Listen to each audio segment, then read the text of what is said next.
নমস্কার বন্ধুরা, আপনারা দেখছেন ব্যঙ্গমা ব্যঙ্গমি। তো আজকে আবার চলে এলাম নতুন একটা ভিডিও নিয়ে। তো বন্ধুরা, আজকে ভিডিও শুরুতে সিএ নিয়ে আলোচনা করার আগে আমি আপনাদের কয়েকটা কথা বলি, তারপর সিএ কি, কেন, কিভাবে করতে হবে, কত সহজে করা যায়, এর সহজ উপায় কি, সবগুলো আমি বলবো। তবে তার আগে আমি নির্দিষ্ট কয়েকটি কথা আপনাদের বলছি। কোন আমির, কোন ফকির রাস্তাঘাটে দাঁড়িয়ে কি বলছে, কি আপনাদের বুঝাচ্ছে, এই সমস্তগুলোতে আপনারা নজর দেবেন না। তার কারণ নির্দিষ্ট একটা আইন চালু হয়েছে সিএএ নিয়ে। আপনারা ইতিমধ্যে সবাই জেনে গেছেন যে এই সিএএতে যদি আপনি অ্যাপ্লিকেশন করেন তাহলে আপনার নাগরিকত্ব আপনি পেয়ে যাবেন। তো যাই হোক, এই ইদানিং কয়েকদিন ধরে আমি দেখতে পাচ্ছি একটা চ্যানেল, তারা খুব রসিয়ে রসিয়ে বলছে সুব্রত মণ্ডল বাংলাদেশের অমুক, ও এখানে এই নাম, তারও 2 দেশে ভোটার আছে, এই আছে, হেনা আছে, তেনা আছে। এই চ্যানেলকে আমি যদি মূর্খ বলি তাহলে হয়তো একটু বেশি বলা হয়ে যাবে। একে আপনারা কি বলবেন আপনারা ভাবুন। এরা ন্যূনতম এদের শিক্ষাগত যোগ্যতা আছে কিনা আমি ভাবতে কষ্ট হচ্ছে। তারা বলছে 2000 সালে সুব্রত মণ্ডল এই দেশে চলে এসছে। আর তাহলে মূর্খের মতো কেন কথা বলা হচ্ছে? 2014 সালের ভিতরে যে সমস্ত মানুষগুলো, হিন্দু মানুষগুলো এই দেশে ঢুকেছে, তারা সিএ এর মাধ্যমে তারা নাগরিকত্ব পাবে। স্পষ্ট এই তোমার অ্যাক্টে বলা আছে, সিএ এর অ্যাক্টে বলা আছে, স্পষ্টভাবে বলা আছে। হ্যাঁ, তার নামের ওখানে মণ্ডল থাকতে পারে, এখানে সরকার হতে পারে, সেটাও স্পষ্টভাবে বলা আছে। যদি এমন থাকে তাহলে আপনারা পেপারে বিজ্ঞপ্তি দেবেন এবং আপনারা কোর্ট অ্যাফিডেভিট করে এটা সংশোধন করে নেবেন। যদি আপনার ওখানে বার্থ সার্টিফিকেট বা ডেট অফ বার্থেও ভুল থাকে, আপনারা সেটাও আপনারা কারেকশন করে নিতে পারবেন। এত নেচে গিয়ে কেঁদে আমাদের কিন্তু থামিয়ে রাখা যাবে না। একজন বাংলাদেশি কোনো হিন্দু মানুষকে অপমান করার যোগ্যতা আপনার নেই। একজন বাংলাদেশিদের আপনাদের কোনো অপমান করার যোগ্যতা নেই। আমি একদম স্পষ্ট ভাষায় বলছি।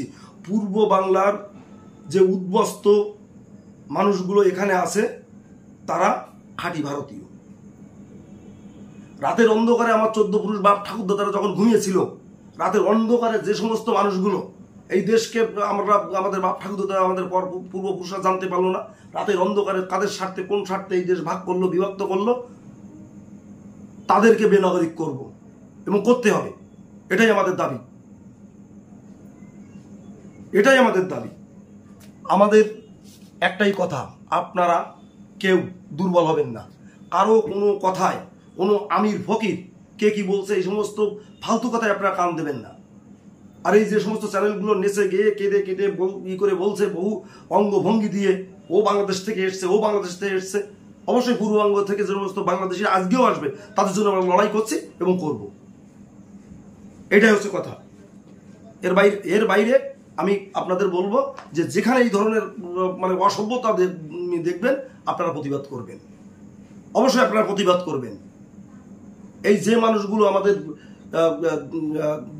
পুরো ব্রিটিশদের সাথে দালালি করে এই পূর্ববঙ্গকে ভাগ করে ফেললো,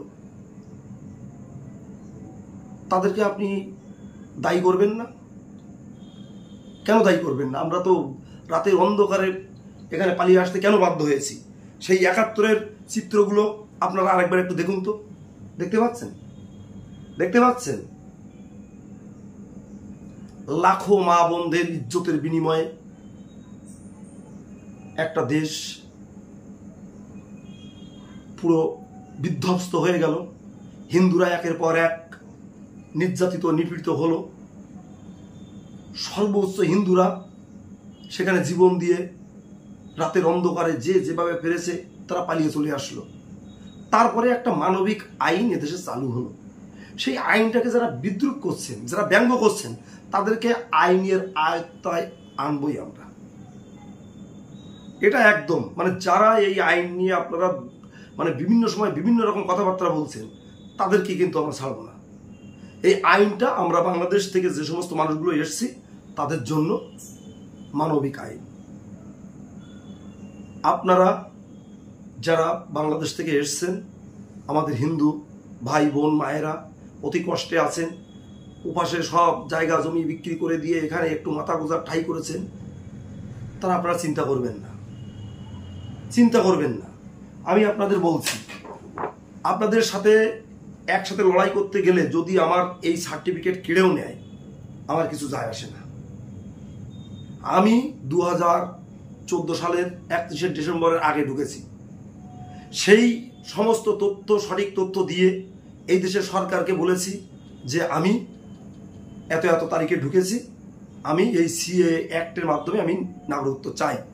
এদেশের সরকার আমার সেই আবেদনে তারা সাড়া দিয়ে আমাকে এই সার্টিফিকেটটা তারা প্রদান করেছে। আপনাদের বলছি, আপনারা নিজেরা কারো কোনো কথায় প্রভাবিত হবেন না, কোনো সমস্যা নেই। স্পষ্টভাবে আপনারা দেখুন আপনারা কি কি করবেন নাগরিকত্ব পাওয়ার জন্যে, একটু ভালো করে দেখুন, স্ক্রিনশট দিয়েও নিয়ে নিন। এখানে বলা আছে আপনি এখানে আবেদন করতে গেলে আপনাকে কি করতে হবে।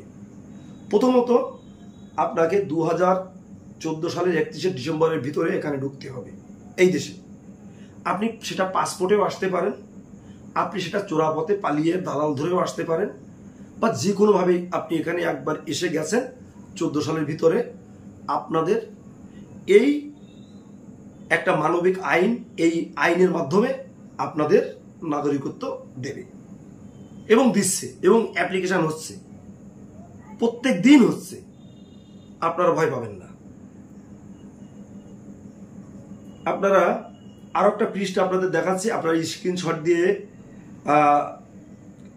রেখে দেবেন। দেখুন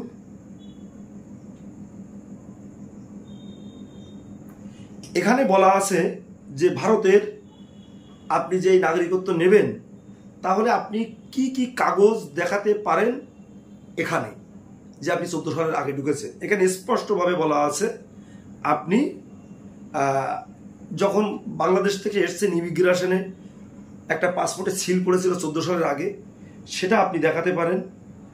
আপনি দেখাতে পারেন আপনি হয়তো এখানে ঢুকেছেন, ঢুকে মহারাষ্ট্র বা বিভিন্ন অন্য কোনো রাষ্ট্রে আপনি চলে গেছিলেন, গিয়ে সেখানে আপনি একটা ভোটার কার্ড করেছিলেন, বা একটা রেশন কার্ড করেছিলেন, বা আপনি একটা LIC করেছিলেন, বা আপনি কোনো এখানে একটা ভালো একটা কথা বলেছে যে কোনো পঞ্চায়েত বা কোনো আধিকারিক, মানে পঞ্চায়েত বা পৌর প্রধান এমন কেউ তখন আপনাকে একটা নাগরিকত্বের একটা সনদপত্র দিয়েছিল। নাগরিকত্ব মানে আপনি হচ্ছে আপনার মানে এই নাগরিকত্ব নয় যে আপনি এখানকার স্থায়ী বাসিন্দা হিসাবে আছেন, এতদিন ধরে আপনাকে চিনে জানে, এই কাগজটা যার কাছে আছে সেও করতে পারবে।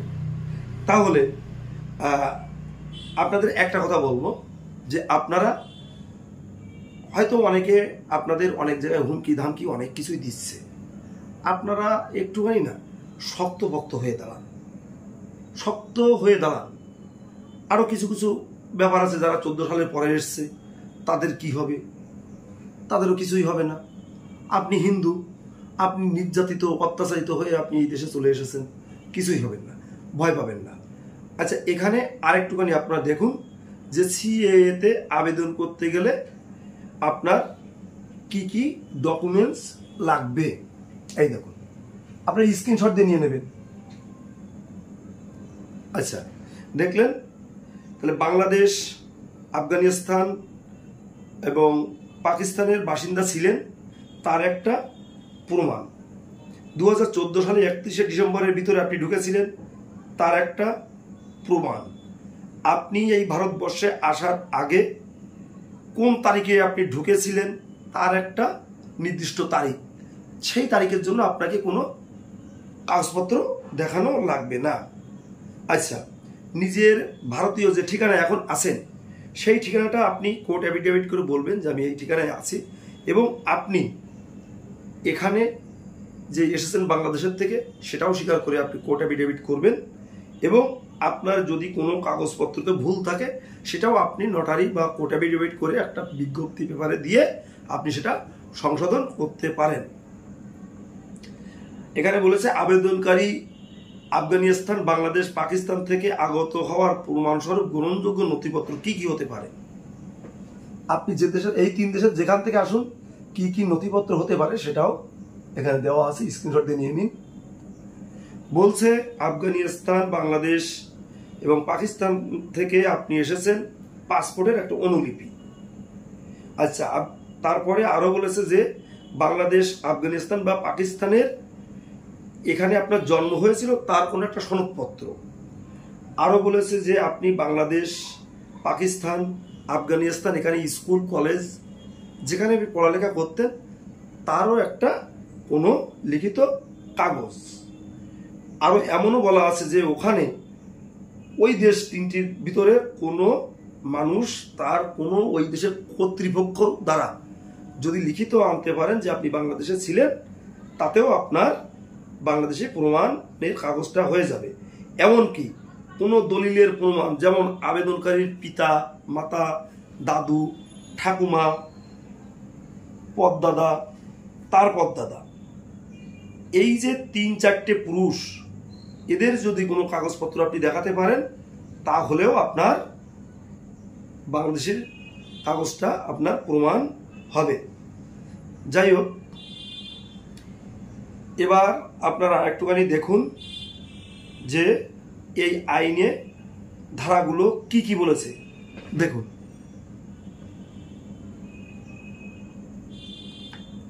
এখানে বলেছে প্রদত্ত যে আফগানিস্তান, বাংলাদেশ বা পাকিস্তান থেকে আগত হিন্দু, শিখ, বৌদ্ধ, জৈন, পার্সি ও খ্রিস্টান সম্প্রদায়ের কোনো ব্যক্তি যিনি 2014 সালের 31শে ডিসেম্বরের আগে ভারতে প্রবেশ করেছেন এবং যিনি পাসপোর্ট ভারতে প্রবেশ আইন 2020 এর 3 নং ধারায় 2 উপধারায় সি দফা অনুসারে বিদেশি আইন 1946 এর বিধানবলী অথবা তদনুযায়ী প্রণীত কোনো নিয়ম বা আদেশ প্রয়োগ থেকে কেন্দ্রীয় সরকার কর্তৃক অব্যাহতি হইয়াছেন, তাকে এই আইনের উদ্দেশ্যে অবৈধ অভিবাসী হিসেবে গণ্য করা হবে না। আপনার এখানে আসার পরে ফরেনার অ্যাক্টেও কেস হয়েছিল, হওয়ার পরে মামলাটা চলছে। আপনি নির্দ্বিধায় এখানে অ্যাপ্লিকেশন করে দিন। যেদিন আপনি অ্যাপ্লিকেশন করবেন তার পরের দিন থেকে আপনার ওই মামলাগুলো আপনার মুক্তি হয়ে যাবে ফরেনার অ্যাক্টের কেস থেকে। আপনি সেদিন থেকেই আমাদের ভারতের একজন গর্বিত নাগরিক হিসাবে নিজেকে মনে মনে ভাবতে পারবেন। যাই হোক, এখন আপনাদের আরেকটু সুবিধার্থে কিছু হেল্পলাইন সিএ এর দেখুন, হেল্পলাইনগুলো একটু ভালো করে দেখুন, লিখে রাখুন। এখানে বলেছে নাগরিকত্বের জন্য আবেদন করার সহায়তা প্রয়োজন হলে ভারতের যে কোনো প্রান্ত থেকে সকাল 8টা থেকে রাত 8টার মধ্যে 1032 নাম্বারে কল করবেন। Toll free number 1032। এই হেল্পলাইনে আপনারা ফোন করবেন। সরকারি আধিকারিকরা আপনাদের প্রত্যেকটা সিএ এর যে অসুবিধাগুলো আছে বা সুবিধাগুলো আছে আপনারা তাদেরকে জানাবেন, তারা আপনাদের সঠিক উত্তর দিয়ে দেবে।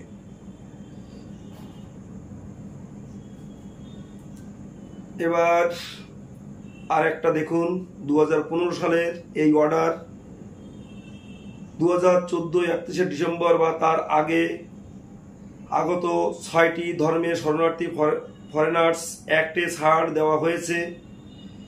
এমএইচএ বা স্বরাষ্ট্র মন্ত্রক থেকে যে পাসপোর্ট এসে ভিসা শেষ থেকে গেলেও কিংবা পালিয়ে এসে থেকে গেলেও যেহেতু ফরেনার্স অ্যাক্ট 1947 অনুসারে অবৈধ অনুপ্রবেশকারী কোনো ব্যক্তি নাগরিকত্ব পাওয়ার জন্য অ্যাপ্লাই করতে পারবেন, কিন্তু এই অর্ডারে অনুসারে তারা আর অবৈধ বলে বিবেচনা হবে না।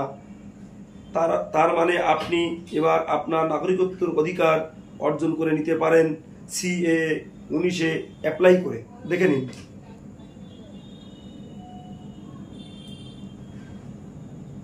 যাই হোক, এবার আপনারা বিভিন্ন সময় আমাদের অনেক প্রশ্ন করেন, তার মধ্যে কিছু কিছু প্রশ্নের আমি উত্তরও দিয়েছি, আজকেও আরও কিছু প্রশ্নের উত্তর আমি দিচ্ছি। যেমন যে কোনো একজন ব্যক্তি প্রশ্ন করতে পারেন, আমি সরকারি চাকরি করি, CA-তে অ্যাপ্লাই করলে আমার চাকরির কোনো সমস্যা হবে না তো? একেবারেই আপনার চাকরির কোনো সমস্যা হবে না। আপনি যখন অ্যাপ্লাই করবেন, আপনি সরকারি কোন দপ্তরে চাকরি করেন সেটাও আপনি স্পষ্টভাবে লিখে দেবেন, জানাবেন, আপনাদের কোনো সমস্যা হবে না। চাকরিজীবী ভাইদের জন্য এটা বললাম। প্রত্যেক চাকরিজীবী ভাইরা এই প্রসঙ্গটা বারবার আপনারা ফোনের মাধ্যমে জানতে চান। তো এবার এমন প্রশ্ন আসে, আমার নামে 2 দেশের কাগজে সামান্য কিছু ভুল ত্রুটি আছে, পদবি চেঞ্জ আছে, এক্ষেত্রে কি করব? আগেও বলেছি, এখনো বলছি, এই যে প্রশ্নগুলো আপনারা একটু দেখে নিন। এরকম প্রশ্ন CA অ্যাক্টের মাধ্যমে আসে। তো বলবো যে আপনি এই রকম সমস্যা হলে আপনি কোর্ট অ্যাফিডেভিট করেই আপনার সমস্যার সমাধান আপনি পেতে পারেন। আবার প্রশ্ন আসে, আমার তো কোনো কাগজপত্রই নেই ও দেশের, বাবা দাদুর নাম আছে, ওটা দিয়ে কি আমারটা করা যাবে? অবশ্যই। আপনার বাংলাদেশে কোনো কাগজ থাকবে এমন নয়। আপনার 3 পুরুষের পরে আর এক পুরুষের কাগজ যদি আপনি জোগাড় করতে পারেন, সেটা দিয়েও আপনি অ্যাপ্লিকেশন করতে পারেন। আমি 2014 সালের আগে এসেছি, কিন্তু আমি ডকুমেন্টস 2014 পরে আমি কি করব? আপনাকে বলবো, CAA-তে স্পষ্টভাবে এই অ্যাক্টে বলা হয়েছে 2014 সালের 31শে ডিসেম্বর পর্যন্ত আবেদন করা যাবে। আপনি আপাতত কিছুই করবেন না। কোনো দালাল চক্র বা কোনো কারো মাধ্যমে প্রভাবিত হয়ে আপনি টাকা পয়সা দিয়ে আপনাকে করে দেবে, এ হবে তা হবে, কোনোদিনও সম্ভব নয়। নির্দিষ্ট পোর্টালে সব কিছু জমা দিতে হয়। আপনারা ভুলভাল করবেন না। আপনাদের কেউ এই দেশ থেকে তাড়িয়ে দেবে না। আপনাদের কোনো অসুবিধা কিছুই হবে না। আপনারা যেমন আছেন তেমনই থাকবেন। এই মুহূর্তে 14 সালের পরে যারা এসছেন তারা কেউ আবেদন করার জন্য তাড়াহুড়ো করবেন না। আমার জন্ম এখানে, বাবা মা ওখান থেকে এসেছে, আমাকে কি CAA-তে অ্যাপ্লাই করতে হবে? না, আপনাকে CAA-তে অ্যাপ্লাই করতে হবে না। আগেই বলেছি, আপনার জন্ম যদি এখানে হয়ে থাকে সত্যি সত্যি, তাহলে আপনাকে CAA-তে অ্যাপ্লাই করতে হবে না। আমার সব কাগজ বানানো আছে এখানে, বার্থ সার্টিফিকেট থেকে ভোটার কার্ড, স্কুল সার্টিফিকেট, আমার CAA না করলে হবে? আপনার যে বার্থ সার্টিফিকেট করেছেন, এটা কোনো জনসাপেক্ষে গ্রহণযোগ্য হবে না। এটা আপনি কোথাও বেরও করতে পারবেন না। আপনি নিজের মনের কাছে আপনি জানেন যে আপনার জন্ম বাংলাদেশে, তাহলে আপনি অন্ততপক্ষে এই বার্থ সার্টিফিকেট কাগজটাকে এড়িয়ে চলুন। আপনি এত সুন্দর একটা সুযোগ দিয়েছে সরকার, মানবিক সুযোগ, মানবিক আইন, আপনি কেন এই মিথ্যেটাকে সারা জীবন বহন করবেন যে আপনার জন্ম এখানে? এটা বহন করার প্রয়োজন নেই। আপনি অ্যাপ্লিকেশন করে সুন্দরভাবে আপনি এখানকার সার্টিফিকেটটা নিয়ে নিন না। আপনার পরবর্তী প্রজন্মের পর প্রজন্ম ধারাবাহিকভাবে আপনার এরকম সুন্দর একটা রক্ষা কবচ দিয়ে দেবে সরকার।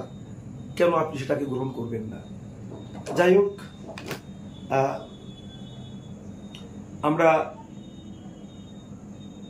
আরো কিছু কথা না বললে নয়। একটুখানি আপনারা এই পৃষ্ঠাটা একটু দেখে নিন। এখানে বলছে যে আপনি যখন বলছেন আপনি কত তারিখে এসেছেন এই দেশে, কবে ঢুকেছেন, কিভাবে ঢুকলেন, তাহলে আপনি নির্দিষ্ট একটা ডেট বলছেন যে আমি এত সালের এত এত তারিখে ঢুকেছি। আপনাকে এই ডেটে যে ঢুকেছেন তার কোনো প্রমাণ আপনাকে দিতে হবে না। আপনি পালিয়ে চলে এসেছিলেন, কিভাবে এসেছিলেন তার প্রমাণও আপনাকে দিতে হবে না। হ্যাঁ, অনেক বন্ধুরা আছেন যারা পাসপোর্টে এসে সেই পাসপোর্টটাকে হয়তো ফেলে দিয়েছেন, পুড়িয়ে ফেলেছেন, মাটির নিচে পুঁতে দিয়েছেন, ভয়ে যে পাসপোর্ট থাকলে ধরা খাবো। কিন্তু 14 সালের ভিতরে ঢুকেছেন, আপনি স্বীকার করতে পারেন আমি পাসপোর্টে এসেছিলাম কিন্তু সেই পাসপোর্টটা ফেলে দিয়েছি, বা একটা জিরক্স আছে, সেটাও আপনি বলতে পারেন, কোনো অসুবিধা নেই।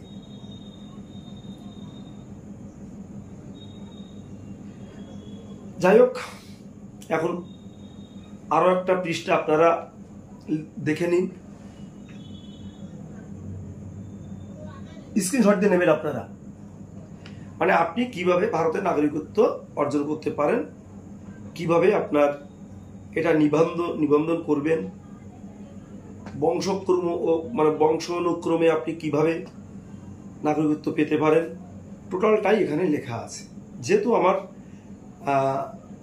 এই বাংলাদেশ থেকে বা আফগানিস্তান থেকে বা পাকিস্তান থেকে আসা হিন্দুদের ভাইয়ের জন্য এটা বেশি গুরুত্বপূর্ণ নয়, তাই আমি এটা নিয়ে আর আলোচনা করলাম না। যাই হোক,